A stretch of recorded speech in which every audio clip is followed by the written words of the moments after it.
do a territorial land acknowledgement. I want to be vulnerable, and I don't want to read off a script. Town of Oakville Community Development Specialists Daniel and Nabil were doing research for an episode of their talk show, Community Corner.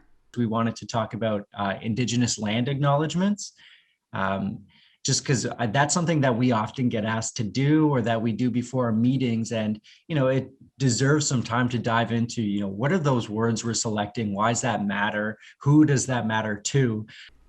These questions raised others, propelling the pair to reach out to the Indigenous members of our community to start a dialogue that could be used to educate. There are more Indigenous Halton residents than you might be aware of, explains Sherry Seville. A lot of people aren't going to come out and identify, right? Because when you identified before, you were targeted. You were targeted either through racist stereotypes or your kids were targeted. Maybe they were, back before when we were targeted, our kids were kidnapped and sent to residential school or sent to foster homes. So for us that have lived through that personally, and then to try and identify, it's not safe in the community of Oakville and in the community of Halton, to be quite honest. We've done lots of work. We've reclaimed a lot of our culture and our stories. I haven't reclaimed my language because that language was taken away when my mom went to residential school. And so that was beaten out of her. And then coming back home, and once she started having kids, she never taught us because she was trying to spare us, right? She didn't want attention given to us if we were being taught Cree, because then that was an identifier that you were Indigenous, right? So because our community is just learning an awful lot of these things, this is where we feel that this is so important when we're talking about planting the seeds. Perfect timing because it's the spring, right? Planting the seeds of learning, planting the seeds of what your role is as a community representative in Halton, understanding a little bit more about the Truth and Reconciliation, because that is meant for everyone. We've had 5 years now since the Truth and Reconciliation submitted its final report to the government. And there has been very little action at the municipal level as well as provincial level. Sherry and I we really felt like we weren't moving the needle in our community. It was just like sitting at the table and we were doing work. We were doing a little checkbox, that's what they say in the society.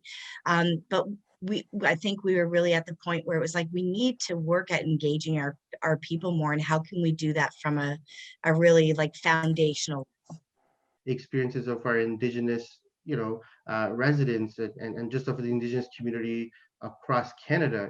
Colonization has had an impact on them.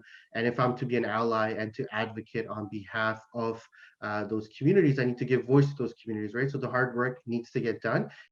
The program is called Planting Our Seeds, Going Beyond Land Acknowledgement. It will be run by Indigenous group Grandmother's Voice along with the Town of Oakville. The registration numbers for this particular program have exploded, far outstripping any virtual program the town has run before, indicating that Oakville is ready for this conversation. Canadians want to do better. They always do, right? And I have it's deep in my soul that I know that.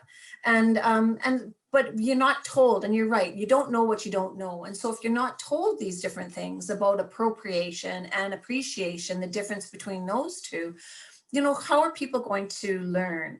I think that this is just a really great way to showcase coming together, really moving forward in reconciliation. And what does that look like? Giving Indigenous people a space to share their story and their knowledge so that other people in the community they don't feel afraid.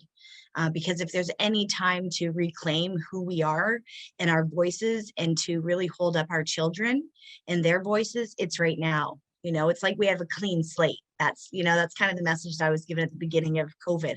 Be ready, because there's going to be a clean slate, and whatever is at the end of this is going to be how we can, we move forward in the world. If you want to participate, you can search on Google, Oakville Free Virtual Programs. The first hit there will take you right to our page.